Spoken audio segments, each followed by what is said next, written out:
Hello world, and welcome to my new podcast, Coffee Time with Gert.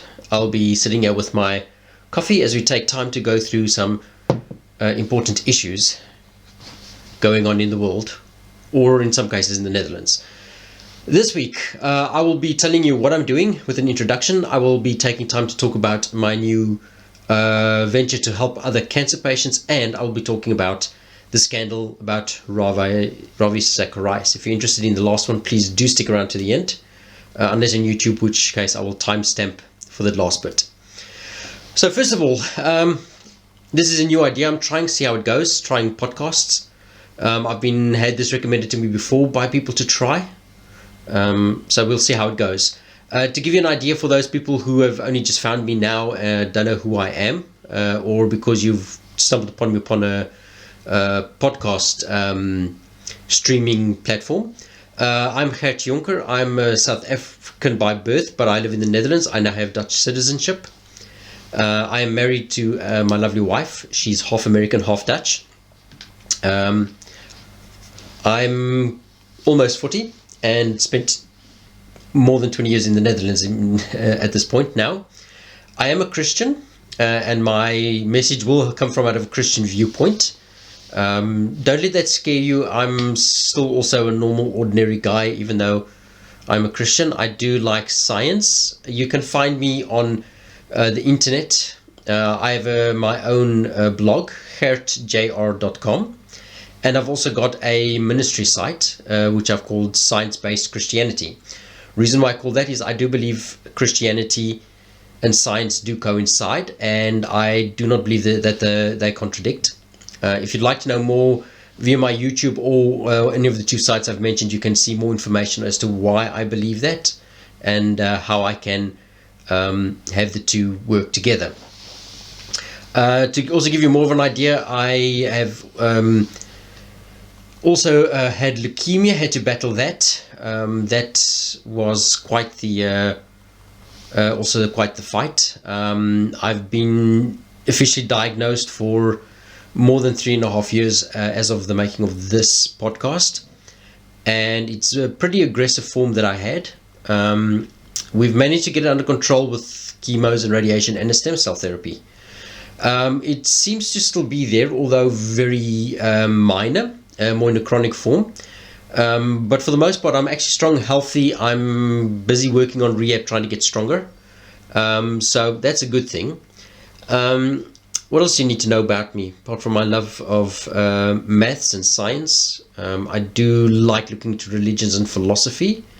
And for those who can see the video, I've got a cricket shelf up here. I'm always been a cricket fan. Used to play up until my arm wouldn't let me do it anymore. And that's who I am. And that's what you'll be getting at this podcast. I would say if you like it, enjoy it, do take time to make coffee or tea if you are a tea lover, and join me for the time we spend together. Now, I mentioned that I'm a cancer survivor or a leukemia survivor, and one of the really interesting things about having gone through that whole process is you meet a lot of people from different areas. And I do think when you're going through any hard time, especially like a sickness like cancer, it's good to have a good social network around you. And I'm really grateful to the family and friends I have who were there and supported. But there is often, from out of the viewpoint from a cancer patient, there is sometimes a disconnect, because people, as much as they try, and I really do appreciate the care they give, no one knows what it's like to have cancer unless you've had cancer. And one of the interesting things I noticed during my rehab period was we did a lot of group activities. We had a group workout, Tiffany, a group. We did like a boot camp training. It was made in such a way that you could do it as intensive as you could at that point, depending on your physical condition. And we also had, with a psychologist, a group that we would talk and discuss, different aspects of your life now that you've had cancer. And one of the interesting things that you notice is when you are with other people, especially those who are fighting cancer or have survived cancer, you get to know other people who have the same thing that you have. And I can remember that during the periods I was in hospital, because leukemia is a terrible sickness and you have to kind of kill the person's blood system, including the immune system, it does leave you very vulnerable. So they put you in a special, at least in the Netherlands they do this, they have a special unit where they'll put people with leukemias or lymphoma cancers or Hodgkin's and that sort of things. Because you're killing the immune system, so you've got to keep them in a safe environment. And there you get to know other people, and I've met a few people there who also had leukemia, amongst other things. And the interesting thing is I met one lady there, older than me, but a very nice lady. She's also battling leukemia. And we met again at the rehab. And there is a connection you have with those sort of people. It's almost like, they're my people, that sort of idea. And while there, in rehab, I also met another guy who also had leukemia, and he had it when he was much younger. And, you start meeting people, and then I met people with other cancer forms, and we've all been through chemo. Some of us have had radiation therapy. There are things that we have which is quite similar, and it creates an interesting way of talking about it, because sometimes it's hard to really tell people or for people to understand what it's like when you're going through a chemotherapy and the side effects. Oh yeah, they know you're nauseous or whatever, but that it is really hard to sometimes really connect. And when you talk to people who have been through it, it is very different. And like I say, this one lady and I, we were in the same ward, so we knew the exact same nurses, and we knew the same doctors, and it creates a very different way of interaction.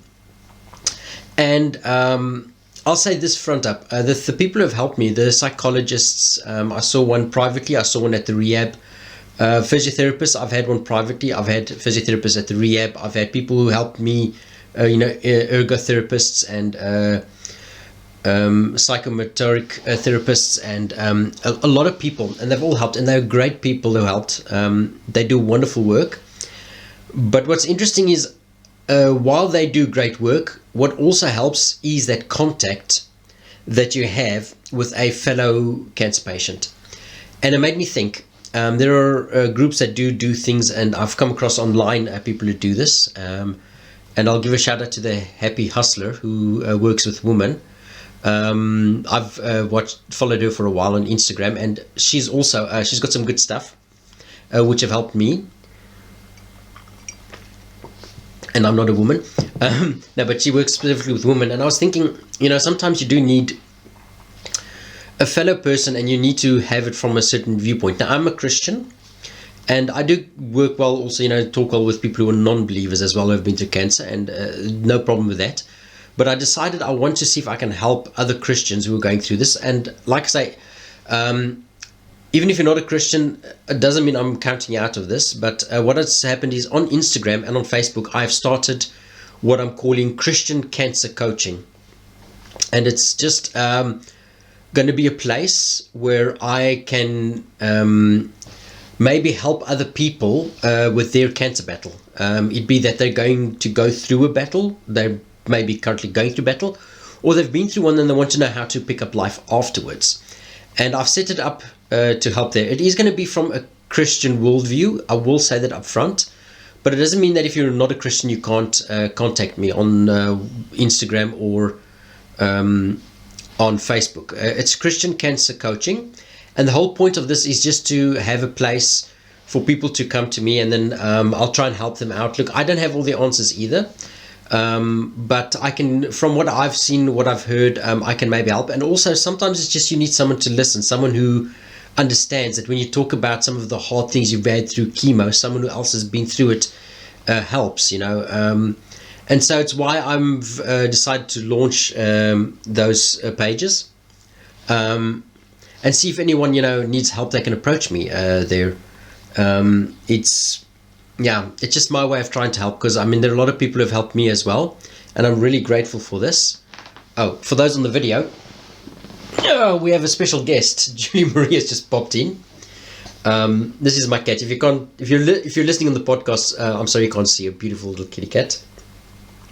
But like I say, it's just a place where you can go and approach me, and we can see and talk. You can ask questions. There are a lot of things that when you're going through cancer, you fight the cancer, but sometimes, yes, Michael, sometimes you do need a little bit more help, and it is really a hard battle, and sometimes someone who's been through it can help you on those things that you don't always get exact answers from. And it's a good place to I think just to help out. So I'm hoping that people who need it will contact me there, and just let me know how they're doing, and we can have a look and see and talk and see how we can help.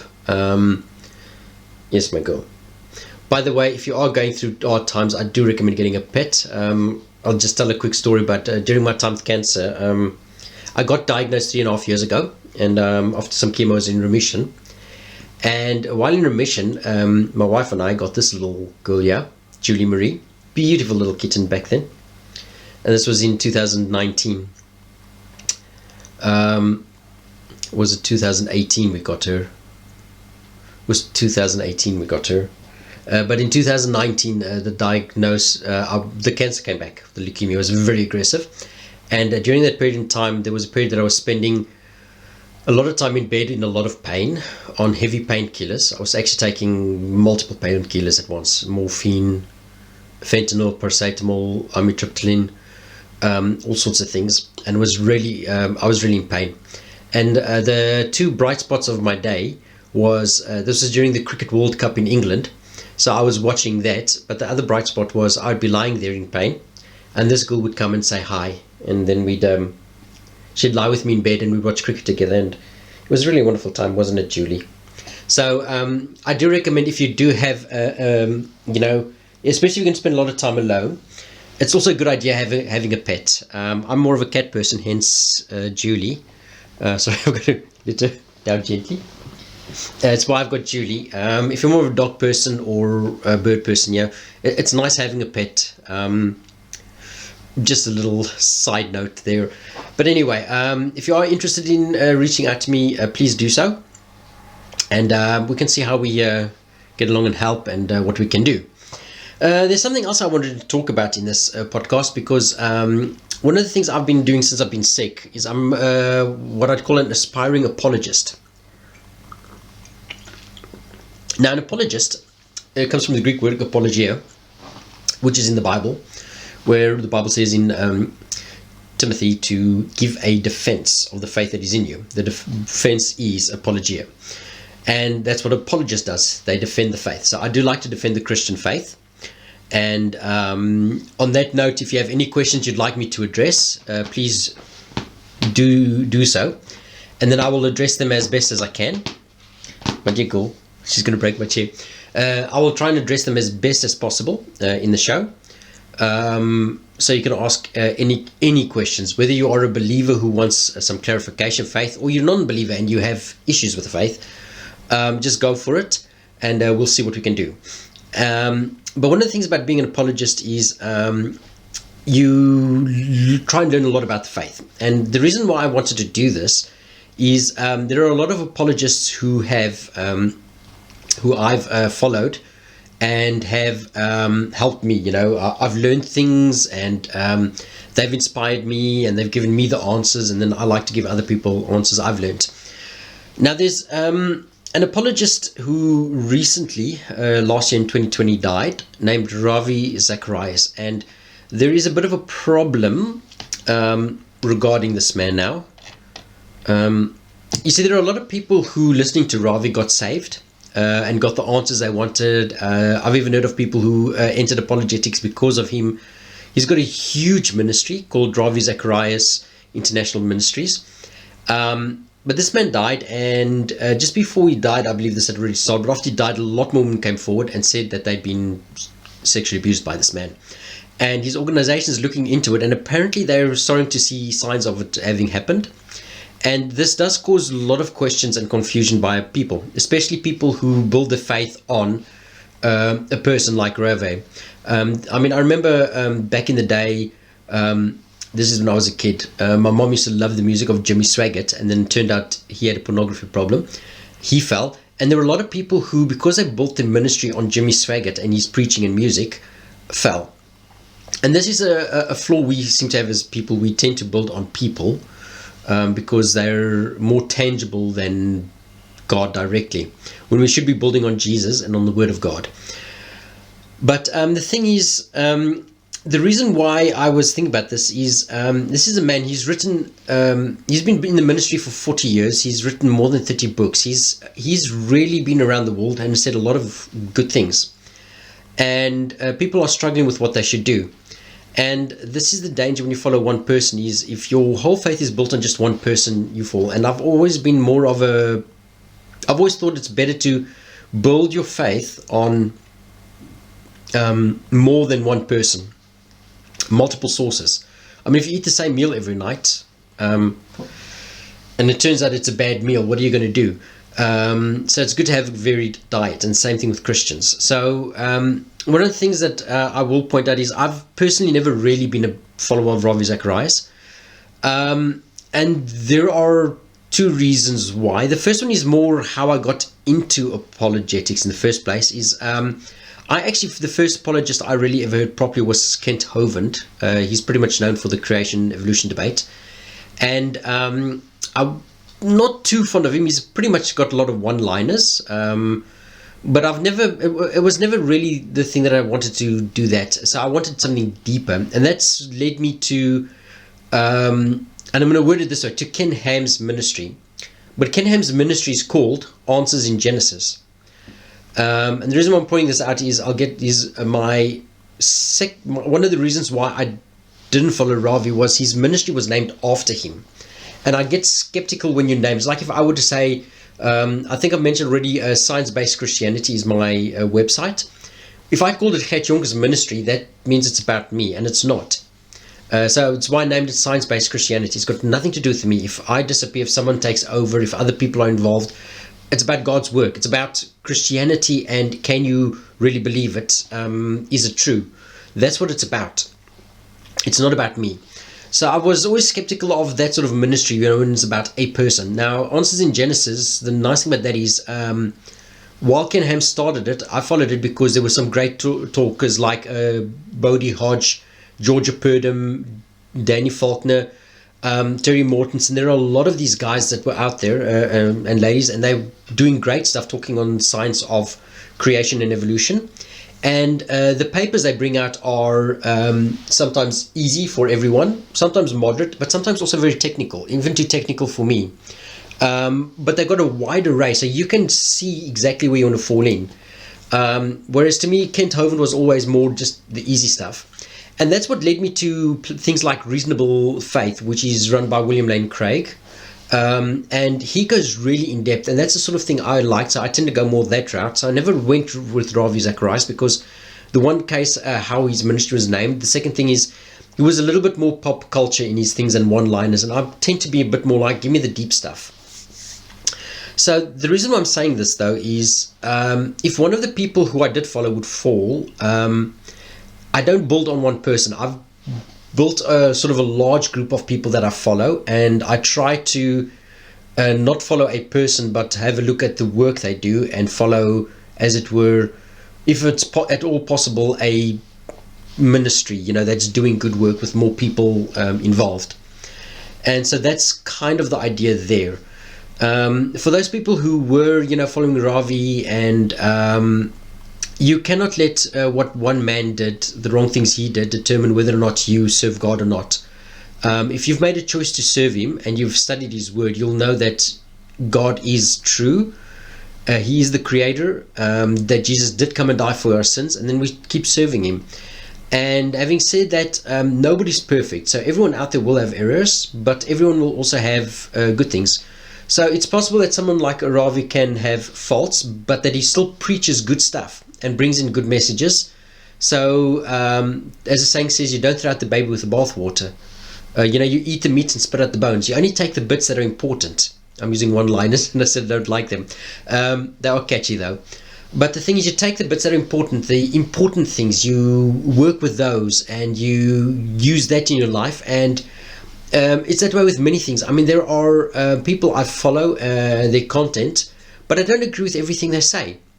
And so if they say something that I think is not biblical, or I think they've got a wrong understanding, or they misunderstood something, I don't follow that. And I look and I try to, in good conscience, being guided by the Holy Spirit, to follow what is right.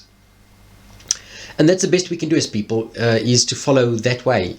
And so I'm pretty much what I just want to say is, look, whatever where you stand, I mean, the people you follow, whether it be someone who has fallen or someone who might not be perfect, whatever, I mean, take what you can that's good from it, and go on from there. And if you don't agree with something, you don't have to follow it just because you like the person. I mean, we can disagree with each other. I'm sure I'll say things that people would disagree with. It's just the way it is as humans. If it's not hard in the Bible, I suppose there's room for discussion on certain issues. So that's just my viewpoint on that, and I thought I should share that with you as well. Anyway, I do hope you that this stuff was interesting for you. As I've said, if you're following this YouTube, you can leave it in the comments. If you followed it somewhere else, I'm sure there's a way to comment or rate within that platform as well. But do let me know what you think. If you have questions on the apologetic side, do let me know. I'll try and answer them. Anything else that you find interesting, let me know, and we'll try and make this a more common occurrence happening this podcast. I think I'll try and do this once a month, maybe more often, but at least once a month, and we see how it goes. And anyway, for the rest, I just hope you have a good day, that you keep well, and God bless.